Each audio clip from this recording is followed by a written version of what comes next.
Hey, I'm Jeff Kiani, and this is the Lessons from Leaders podcast, where we're all about showcasing leaders from all aspects of life and business and giving them a platform to share the biggest lessons that they've learned in life. On today's episode, we're very excited to welcome Sallie Grubb. She's been a realtor since 2004, has worked with companies like Prudential, Carolinas, Remax, was the broker in charge for her own firm for nearly 10 years, and recently partnered with a very exciting movement called Prosperity Builders, which we'll learn a little bit more about.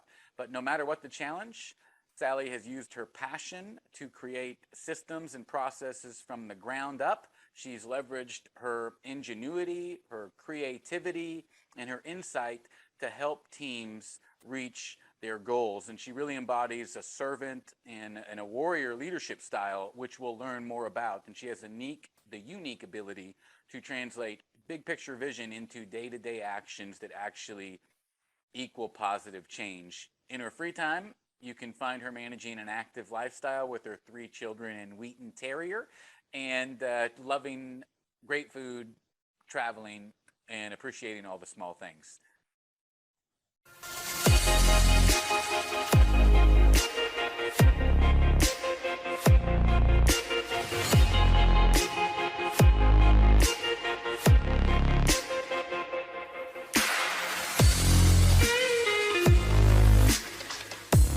I see a lot of marketing and branding out there from agents that and other firms, and it's all me, and what I've done, and all numbers, and it's great. It's great to be proud of your accomplishments. It's great to recognize those, but that's all they have. That's being the hero of your own story. We're simply not the hero, and our clients are the hero. So thinking about that from a branding perspective, a story has certain elements in it.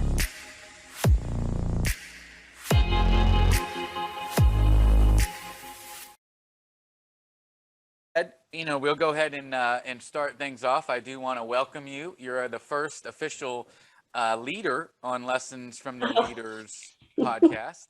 I should not be leading the leaders. Oh my goodness, no way. You lead from the front. Honestly, you were one of the first people to submit, our guest application back, and you were on top of it. And I think it just coincides with, you're playing leadership roles in your everyday life. And it come to find out, it sounded like when we talked before, some of the things that you're going to share with us today are things that you're already kind of getting clarity on and sharing with people who you're leading that are around you. So, that being said, I know we mentioned some things in the introduction to let people know a little bit about who you are, but you were first licensed, I believe, in 2004 That's right. as a realtor. And so why don't you just share with everybody, what leadership roles you play today? I sure will. So I have been delighted to be a part of real estate since 2004, and most recently have had my own firm, but I knew that I wanted to mentor and coach other agents, and especially newer agents, but basically just anybody. I have a passion for this industry, and I've always enjoyed teaching. So my background is psychology, and I really do enjoy trying to help people take steps to further their own business. I was hired by the Fosters, Michael and Karen, and Scott Vosberg here in Greensboro, North Carolina, and I am their sales and operations manager. And I say that very I take the back seat with that. I'm a manager, but I have no authority because I am only, here to inspire agents to want to, forward their career. I don't really have any clout. All of our agents have their sole entrepreneurs, they have their own companies. So I'm here to assist them. And I was explaining to Scott that I saw myself in sort of the servant leadership role. And what that means to me is just, how can I help you? How can I be of service? What can I do? What do you need from me? So that's kind of the role that I'm taking here. So, what are some of the challenges? Because I'm sure that there are a number, but when you're dealing with people that are entrepreneurs in their own right, a lot of people pick that path because they like to do things their own way. And so, what are some of the challenges you run into trying to lead people who are, a lot of the times they think that they're the best leader within, within their life as it is? Yeah. And some of them just have that, in wanting to run your own business, you have a little bit of that. You want to jump in and get and figure it out for yourself, right? A lot of people are self-taught. And I think one of the challenges for me is just trying to figure out what each person needs. And by that, I'm just listening to them. There was the UConn women's basketball coach. He was explaining as a basketball coach how he leads his team, and he said he waits for them to set their own goals, and then he just helps them achieve the goals that they set. So I'm not here to boss anyone or tell them what they should be doing. I do really appreciate the EXP platform because there's so many tools, and by myself, I'm always in a constant place of learning. I think that's very important for a leader. So by learning the content and then listening to what a particular agent might need or what they desire their next goal or strategy to be in their business, then I can offer them the tools to help them get there. But I think it's very important for anyone to have ownership in what their own goals are. And then it's just, accountability, helping them through, remember, this was your goal. Do you think these actionable tasks are helping you achieve that goal? So how do you help people get clear on the goal? I mean, that's, Well, again, it's listening. It's definitely listening. Part of getting clear is sort of taking the big picture view of what's happening in their business. Like EXP provides NAEA provides the clarity report, which I think is such a great document because it's a GPS system of where you're at now, point A, and where you want to get to, point B. And what's the strategy? What's the plan? And that report really spells out the steps for an agent to figure out, what do I like about this business? What are my strengths? And then, so who am I? And then who are my clients? Who's my audience? And then what are the pain points that my audience and my client is facing? And then what are my particular strengths that help alleviate those pain points? So I think the tools like the clarity report, just setting those quarterly goals, doing some weekly planning system, and just the accountability that goes in with all that. Because we all start out with this great, like, I'm going to set these goals, but there's got to be actionable tasks to go along with those goals. And then it's just having somebody to sort of talk about those ideas with and help you see your blind spots. Everybody's got them.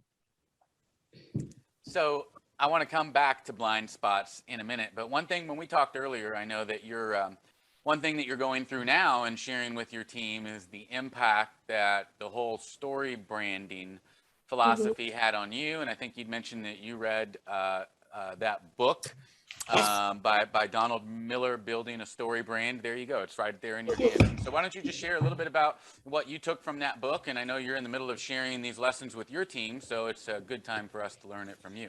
Yeah, I really had a good time. We had a guy from a local branding firm here, Spartan Branding, and he shared this book with us. So I went and read it.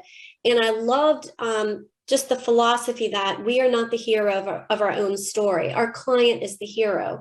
So when we're thinking about everything from just how to do our job, we're actually the guide in the story. So if you think about a classic, the way a movie script is written, the way a story is written, you have a hero and they face a problem, and then along comes a guide and they help them through that problem and they avert failure, right? And then they go on to success. And that's pretty much the way every story is written. So we are not Katniss Everdeen. We are Haymitch. We are the guy who helped guide her through all those Hunger Games. So I think that just recognizing our role in the stories, being that supporting role, we're Yoda. We're the one that helps the hero along. And then knowing our client, like what pain points are buyers and sellers in today's market facing? And that's the problem, right? And obviously they want to avoid failure. They want to avoid those pain points. So then what qualities in a realtor and an agent are going to help them alleviate those pain points? Like, you need to hire me because I've got the strategy that's going to help you avoid these pain points. So it's just, and everyone's got their unique point of view. So sometimes the clarity comes from listening to what an agent is saying about what their clients appreciate about them, for example, and then saying, look, there's continuity in the message that your clients are saying. This is the reason they hired you. So taking those, just helping them see that, and sometimes talking about that with another person is very helpful. So because of you and our conversation earlier, I had to refresh my memory on some of the takeaways. I'd mentioned that I had some experience with the whole story brand thing, but Mm-hmm. like anything, if you're not constantly, in it, it falls to the back of your mind. And so because of you, I refreshed my memory and what you're talking about in that you're not the hero. I think the example was a really famous restaurant in Seattle, Canales, I think maybe is how you pronounce it, but it was referenced in the book. And what was said, the way they said it is that you have to focus on the customer throughout your entire culture, right? Throughout, that Mm-hmm. means like you're even from, people would say from the color scheme to the dream, like it's all got to be with your customer in mind. Now, I want to ask you though, for your team, because when I read that, I made a note of, not just your customer, but your team, because if you put yourself in a position where you're trying to bring people on a team that are going to be a core value match and a fit, as far as what your goals are, how can you use story branding to not just influence your customers, but to influence players who you're looking to join your team? Yeah, 100%. That's a really good point. So when these agents are my clients, right? So from all angles, from agent attraction, recruiting, or you need to know who you are and who your client is. And there's various ways that you can go about as a company to decide, like, how are we going to decide who we want to work with? And that culture is so important, creating that culture. And I would say that within this, and this is from a book I read too, I'm not just making this up, but the first 10 hires that you have, they create your culture.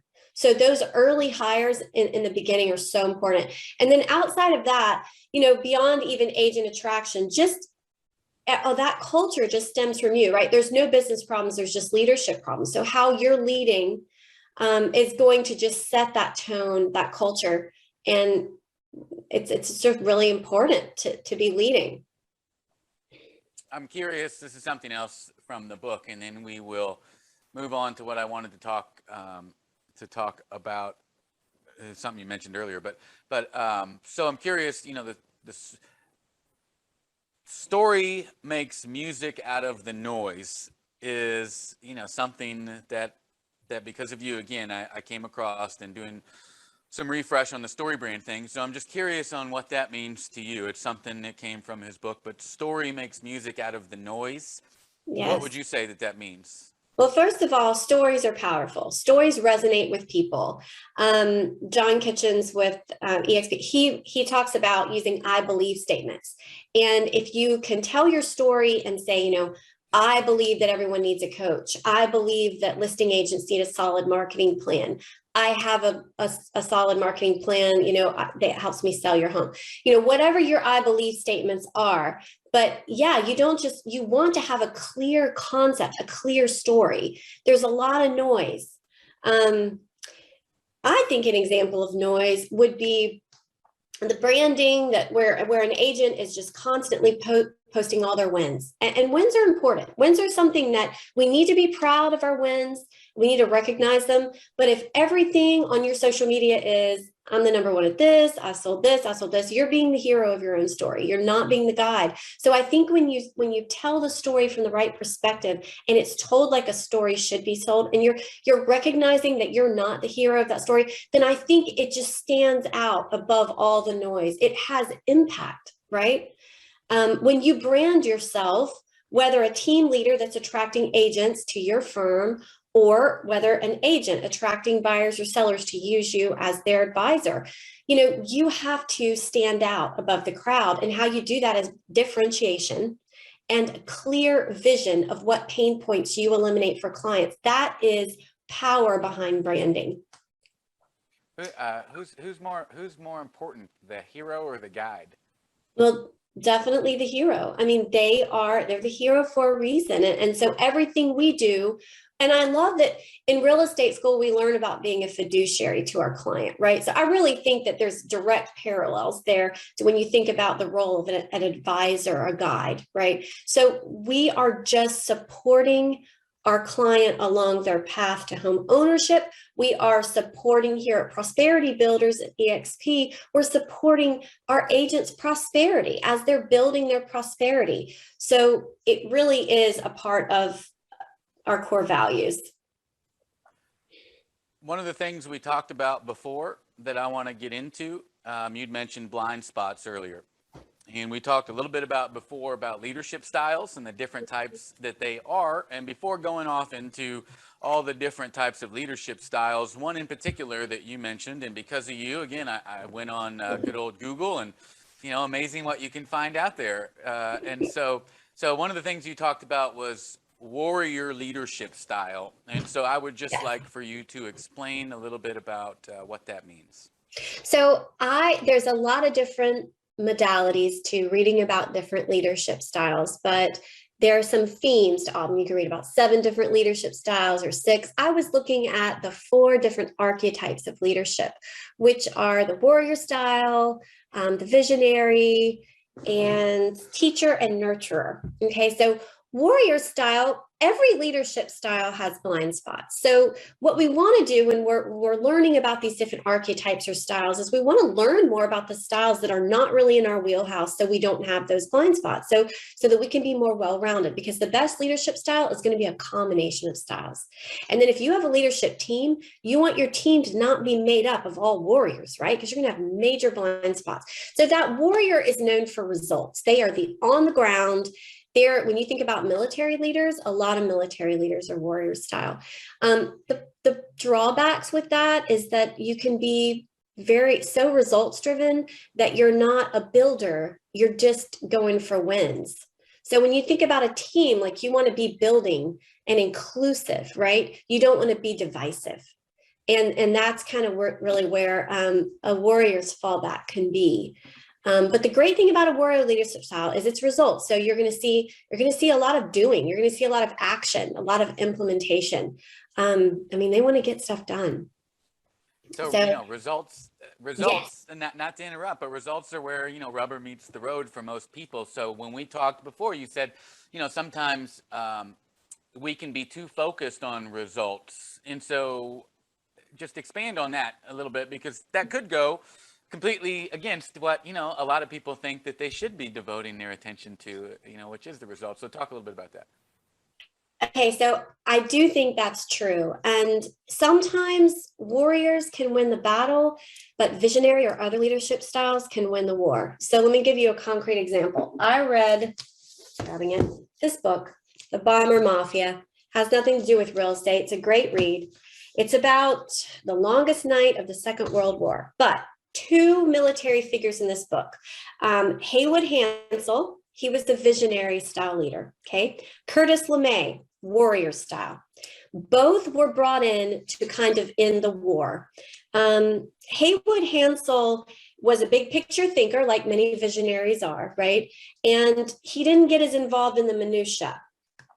He was the first guy on the scene. He came from a strong Southern military background family. He had everything on his resume to succeed. He came in and created daylight precision bombing. He basically wanted to win the war by targeting plants that made parts, like ball bearing parts, and blow those up so that there could be so that the war basically couldn't go on, like everything would be halted. So he wanted to win the war by preserving as much life as possible, by not killing tons of women, men, and children. And so it was a big thing, right? So Curtis LeMay, Haywood Hansel's vision had a lot of problems, the implementation of it. They called in Curtis LeMay. He came in, he used napalm and wiped everybody out and got our boys home quick. So in our society, we reward results a lot more sometimes than this moral, sense of justice. So basically what they say now is that LeMay won the battle, Hansel won the war, because we are using Haywood Hansel's technology today. And it's why we have, these big planes that stealth, that can come over and they can pinpoint exactly where a target is. As long as you have the intelligence to know that that target is in the building, what wing of the building's in, they can precision bomb, that wing of the building. So years later, his vision as a visionary leader was realized, and it is preserving life. And it's a beautiful thing. But, results on the ground was Curtis, from very simple blue collar, background, and he came in and he got results, but it was at a huge loss of life. So anyway, I guess I'm just saying it takes different styles of leaders. And if you think about long term, you need that visionary leader style. You don't just need someone who's so focused on results. Does that all make sense? Yeah, it makes a ton of sense. I think of two things. Do you ever listen to Simon Sinek? I don't. Sinek? So he has some great books. Everybody can research that on their own. But one thing that I used to watch with clients in helping them get clear on their story, ironically, is he has a few YouTube videos. One of them talks about determining your just cause. And there's 5 criteria he uses to determine whether or not your just cause is bold enough, right? And one of them is that ultimately it would be big, bold, and unachievable, meaning you couldn't achieve it, right? And so just listening to the example that you gave me, what you're basically saying is Hansel is wanting to win wars without loss of any life. Like, that's a just cause. You may never be able to achieve that, but it's something that is so big and bold that people would die to try to. And the good thing is, and this goes to one of his books that's fantastic called The Infinite Game, is that if your just cause is big enough that when you move on, it's still there for somebody else to pick up, because you can't ever really win that game. It's so big and ultimately unachievable that you can't win the game. All you're going to do is keep the game going, which is really the goal, is to keep the game going. Whereas before, LeMay was playing what would be called a finite game, right? Rather than playing the infinite game of trying to create a world in which warfare can be waged without any loss of life, he's trying to play the finite game of win this particular battle at any cost. And so that's what it makes me think of. It also makes me think of spending a lot of time in the investment business, where you have guys that can come in off the street and bring in some dough quickly. When you're selling units of $200,000 to $500,000 to investors across the country, for the most part on phone calls, you get those guys who are straight up closers who can come in your office and in one day go through your paper and bring in 10 million bucks. But as soon as you pay them that commission check, you probably ain't going to see them for 3 weeks. There's no telling what they said behind closed doors to get those deals closed so quickly. And you end up, what happens is that person moves on to the next firm, and then you're left to pick up the pieces when you have clients who aren't satisfied or were who set with the wrong expectations. So because I was focused on the short, like, man, we got to get some money in the door. Let's just bring in Sallie because I know she'll crush it, and bring in a bunch. I'm foregoing our core values and the real big picture. So that's the two things based on what you said that it makes me think of. But going back to the warrior leadership style, again, as you mentioned it, I went and looked it up, and I found this guy, Todd Durkin, who has some stuff out there about warriorship or warrior leadership style. And he defined it as powerful, selfless, motivating, and unique. And, you may not have even known that definition, but when you look at it, it's there, right? Selfless is, I think, what stands out to me, in that. But so you would say yourself, you're a warrior leadership style. I'm warrior. I would say that I have elements of visionary too. And I think we probably all have more than one. I get frustrated when I'm not getting results, but sometimes it's important to stand back, or even from this perspective. I shared that story with our agents because we were talking about setting goals and strategies. And I said, hey, when you don't make your goal, like keep trying to win the war. There's the next battle. Like you might not win that battle, but you know, Haywood Hansel's vision, it it's effective today. We're not using napalm anymore, you know? So it's like don't give up, don't beat yourself up too bad, you know, keep on going, keep on trying kind of thing. But yeah, I like all that you said. I'm gonna have to check that out for sure. There's a lot out there on leadership styles, but the main takeaways I've gotten from everything I've looked at is listen and learn, keep learning and listen more than you speak. So, which are both things I need to work on. Right, and being aware that, hey, we all have things to work on, I would say is, part of that. It's hard to be a good listener if you think you've already heard it all before. So, Right. Be humble. be humble, which I want to circle back to also. But you mentioned, like, when you have you get frustrated when you're not hitting results, and leadership can sometimes be, it's easy to lead when I'm having a great month, or the sales team is hitting all its goals, or we just brought on 10 new team members and we only expected to bring on 5. Like, it's easy to lead in those situations, but Yep. how do you deal with the challenges when you've got to, on this morning's morning huddle, talk about the fact that we're halfway through the month on the 15th and we're 40% behind our sales goal for November? I mean, how do you approach those challenges?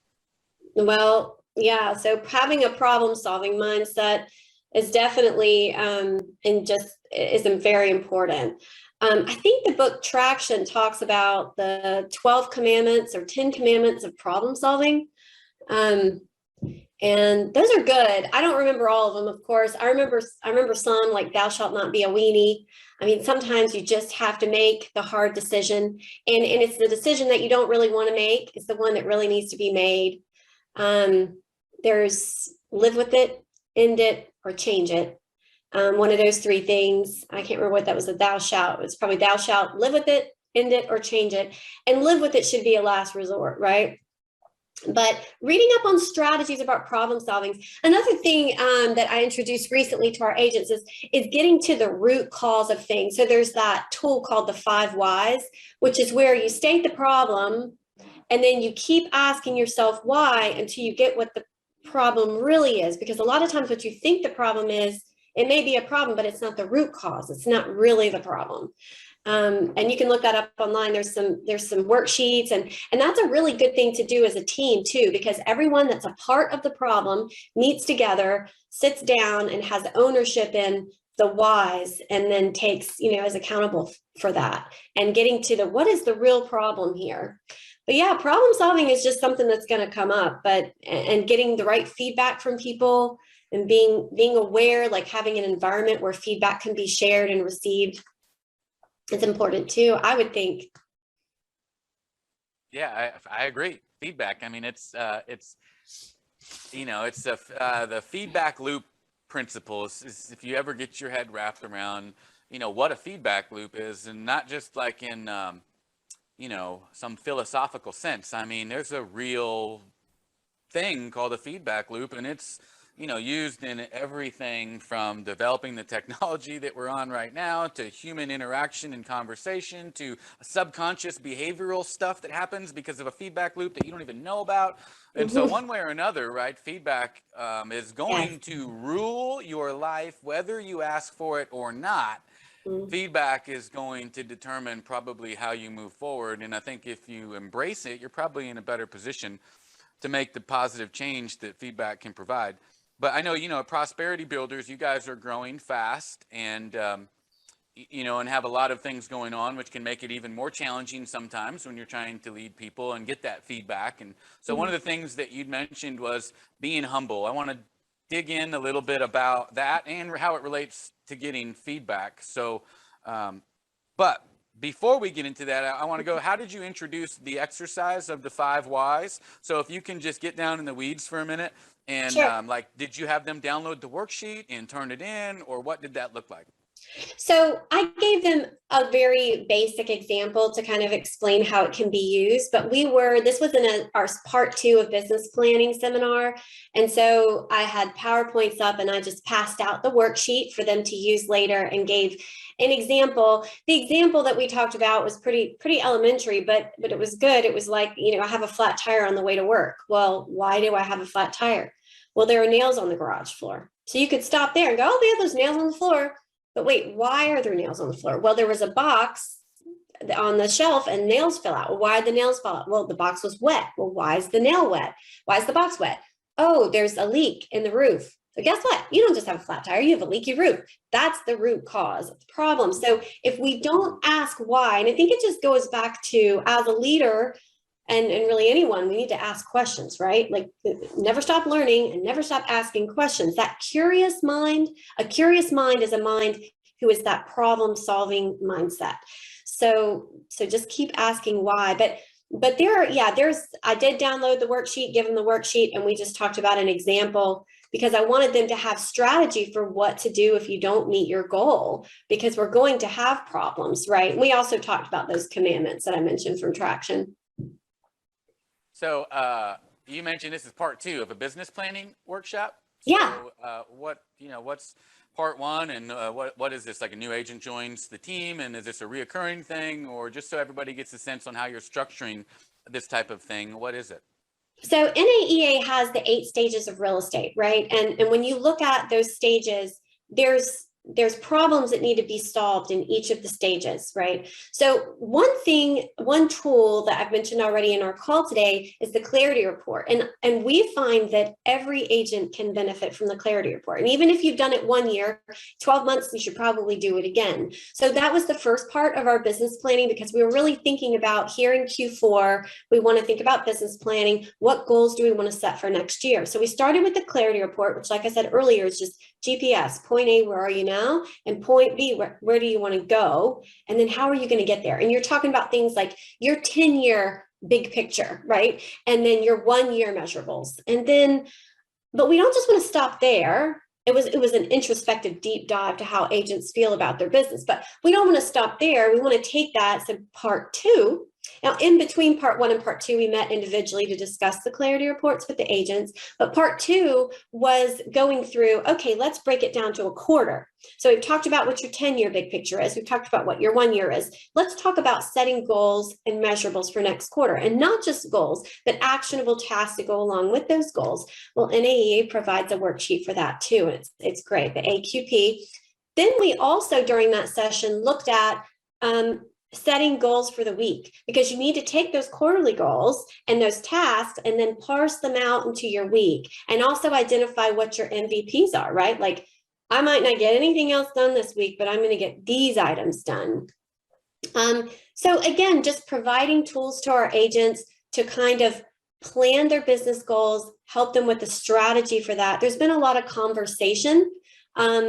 And we might use 1 page of the clarity report to spark a whole conversation with an agent. And again, just give clear tasks to kind of back up what they're telling me their goals are. So these tools are incredible. I mean, EXP really does a great job of providing these tools. And then on our end at Prosperity Builders, we're just trying to provide agents with the coaching and accountability to go along with those tools, because we all have big ideas and plans, but sometimes we need that accountability to kind of see it through. Yeah, for sure. So at Prosperity Builders, is this business, so it sounds like it's part 1 and then a private kind of session, and then part 2. So is that something that you guys were able to record? And if like a new agent joins, they watch that as part of their enrollment, or is it something that you do once a month in a workshop style, or how is that? Yeah, it is going to be something that we're going to. So I'm very much into, again, servant leadership. How can I help you? What works best? So a lot of agents want that sense of community. They like meeting together as a group. We are a cloud-based firm, but we want to be really sure that we give plenty of opportunities to feel like we can come together as a community and not just on Zoom. Even though that worked really well at the beginning of the pandemic, and that was very convenient that was set up that way, we want to offer both modalities. So agents really like meeting face to face and discussing their goals. And there are some great conversations that come out of this. So when a new agent onboards, we have an onboarding process that we refined this year already. And then we're also developing sort of a prosperity in 10 phases. So based on that initial conversation with me or one of the owners, sort of like deciding what that agent might need in their business, and then listening to their goals and sending them down a path of training. And part of this training is going to include the business training, and there will be one-on-ones. To answer your question, no, we did not record it. It will be something that will continue to be taught. And I think it's really important, not just in Q4, but there's a variety of ways we can do that. We are recording some of our training, but what we've had agents ask for, we already have so much great video content at EXP. It seems, again, they really like the face-to-face instruction.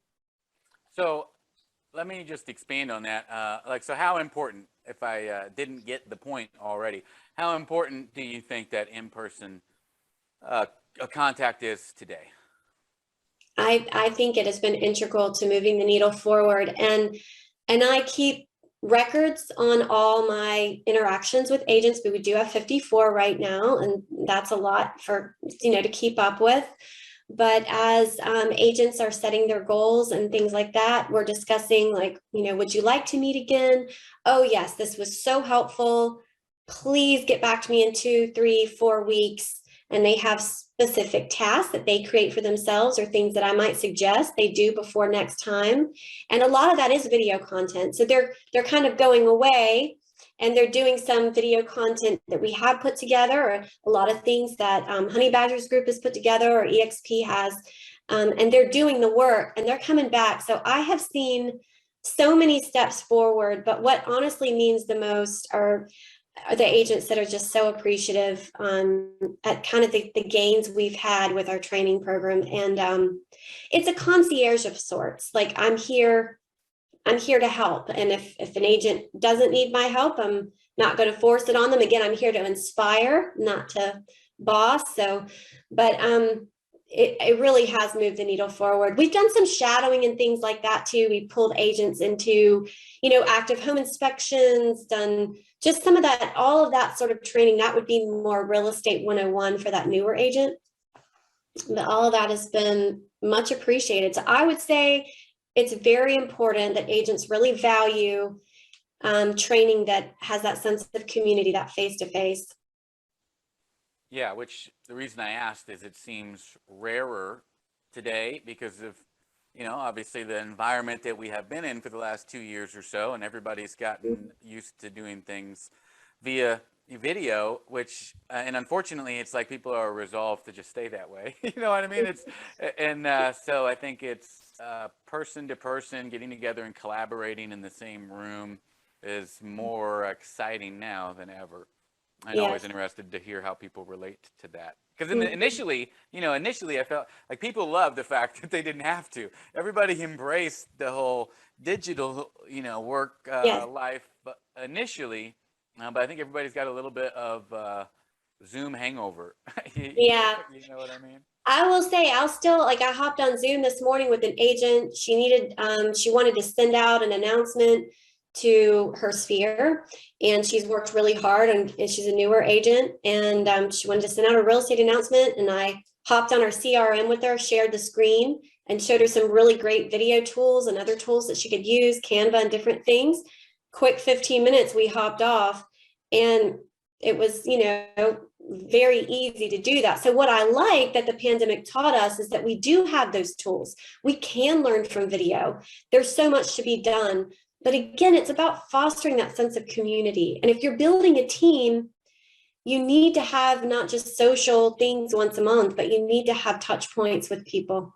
And so I do keep track of all my contact touch points. I call them touch points with agents, and to make sure that I'm getting to everybody. So getting back to what being humble looks like and sounds like from a leadership position, how would you paint that picture?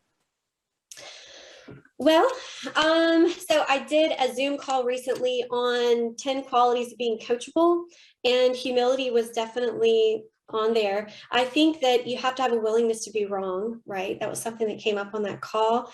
Um, Wrong is just an avenue to be better, right? And John Kitchens, I think, says, don't be right, but seek right. I like that quote. I use it a lot.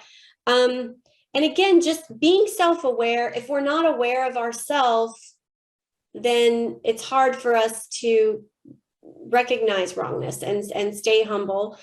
And to do that, you need a strong self-esteem, because you need to constantly ask yourself, like, what am I not seeing, right? And that curious mindset that we talked about earlier, a curious mindset is not just interested in their own perspective. Like, they're really curious in the way someone else's brain works, the way they see the world, their unique point of view, and how can that make us better as a team, right? So kind of like hunger, easy, wanting to learn, and just also that willingness to invest. That takes a lot. So I don't know, those are some things I think that go hand in hand with humility, as far as, I want to be coachable. I don't say, oh, I'm a leader, I don't need to be coachable. I mean, everybody needs a coach. Like, everyone needs accountability. Everyone needs to sort of approach humility and with learning and trying to seek being better, right? Hmm. For sure. I think you mentioned a few good books that everybody should dig into, and I think we talked one time before, and I think you'd mentioned a book, if I'm not wrong, like The Billionaire Brand or Mm-hmm. something like that. And so Yeah. I don't know if it's right. It's actually a book I hadn't heard of, and so Yeah. again, I went and looked it up, and I think it's about how the hip hop guys built their brands. Is Let's that see. right?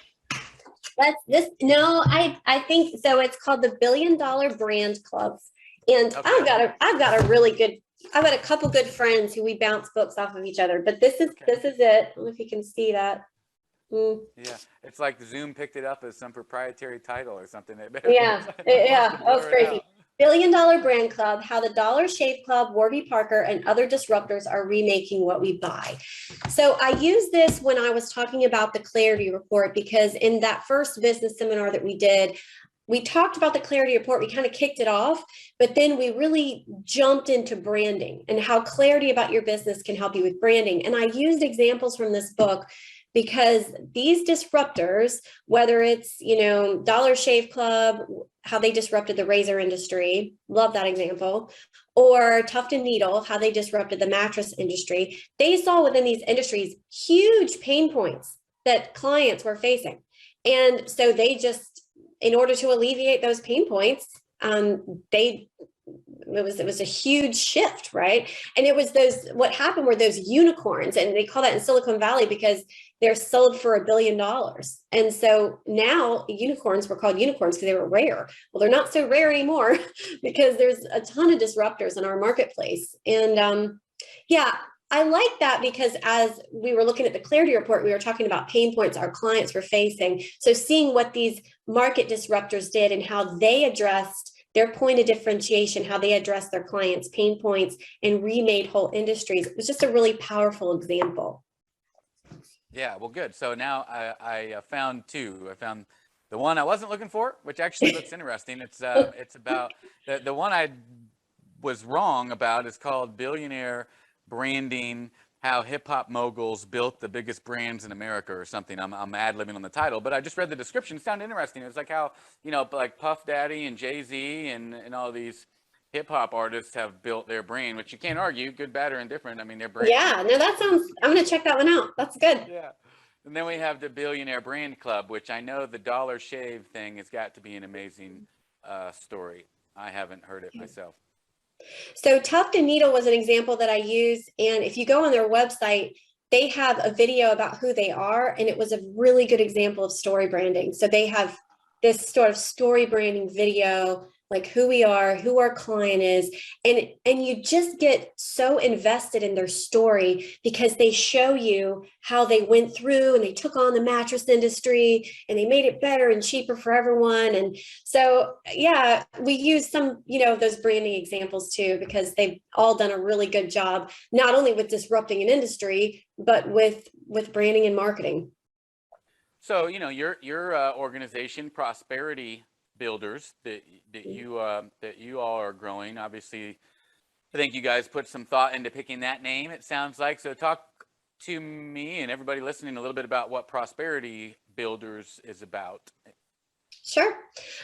So it was not my idea, but Karen and Michael and Scott came up with Prosperity Builders because they wanted agents to see that they wanted to help them through the platform that EXP has, which is just such a winning platform, that agents can truly build their prosperity and their prosperity. And so, yeah, so it's a very, I think it says exactly what we're about. And some of our sort of core values are that, an agent is independent, but not alone. So you're independent.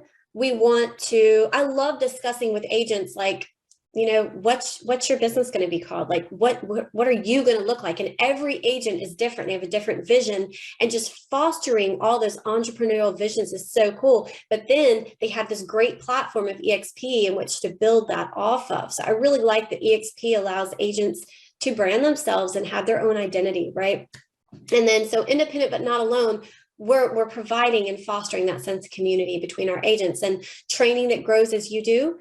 We are really trying to offer training and connect people with other trainers and coaches at different levels of business. And going back to that 8 stages of real estate, what a new agent needs is not going to be the same as an agent that, is selling a lot more and is established, and not the same as an agent who's trying to grow a big team.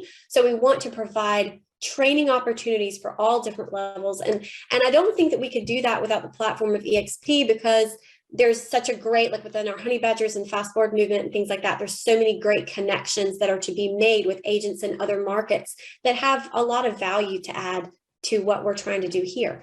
And then the last thing is that we can help them 2 times their business. And that just is basically, with the support that we have and the platform that we're providing, that they will double their business. And we've got agent testimonials that are supporting that. So those are kind of our core values, and just trying to help agents build their prosperity. I love it. I love it. So tell me, for everybody out there listening today, from your perspective, which is a valuable one, I think. What would you say is one thing that anybody could do today in the pursuit of trying to become a better leader? I just think that learning is so important, and learning not just from the real estate world and not just in our little comfort zone, but reading books and imbibing content from other arenas. I just joined, I don't want to call it the wrong thing. It's called Mastermind. Anyway, I just joined an online community that I read about in the New Yorker, and as soon as I saw it, Masterclass. I don't know why it was escaping me. Masterclass. I just joined that, and I've been listening to content from people in all different kinds of subjects. And it doesn't just have to be business content. There's just so much to learn and inspire us, sort of in everything. So I would say just be a learner, be a student. And if you consider yourself a student and not a leader, like, you got to come from a place of humility, right? And if you're a student, you're listening, right? I mean, you're not just teaching, you're a student. So I think kind of that mindset is very important. There's a great master class with Chris Voss, who's the guy who wrote Never Split the Difference, which is an awesome book, 25-year Love that book. Hostage Negotiator. Yeah. Yep. Great. Yep. So where can everybody learn more about Prosperity Builders if they, if they feel so inclined? Where can they go to learn more about Prosperity Builders? Please, yeah, come follow us on Instagram and Facebook, Prosperity Builders, and we've got Karen, Scott, and Michael do a great podcast. It's actually a broadcast. It's video that they've been doing for the last month. We have leaders from our community that join their broadcast, and a lot of great content. We really just want to showcase what other people have learned in a variety of different, careers, and just showcase what they know. But yeah, come give us a follow on social media. And I'm honestly just a privilege to be a part of it. They are growing, and it's really fun. It's really fun to be a part of it. What's the name of the podcast? I honestly don't know that it has a name. I think it might be just Prosperity Builders. Yeah, it's under, so we have it. Yeah, we post it on YouTube, Prosperity Builders, and Everybody Instagram, Prosperity Builders. Builders. Yep. Nice. Okay. And then how can they get a hold of you, Sallie? If anybody had questions, if you're open to it, is there some place that people reach out anytime. My mobile is 336-2. Well, I mean, we might cut that part out, but maybe you give them your email. Oh yeah. Okay. Thanks, Jeff. You're like, no, don't do that. Okay. Well, I don't know. Just text me. No, you're right. That's probably a bad idea. Yes, please email me. I am sallieandcompany@gmail.com. SallieandCompany@gmail.com. You're an amazing guest, and I can't wait to see what you guys do with Prosperity Builders. And thank you, Sallie, so much for being our first guest. Thank you for having me. I feel quite honored. Thank you, Jeff. We're done. Fantastic. I wanted to do this on my phone, and I had this whole thing set up here, this nonsense that I had bought anyway. You can't see it on here. My background is blurred, which I did not intend. So I don't know. Right.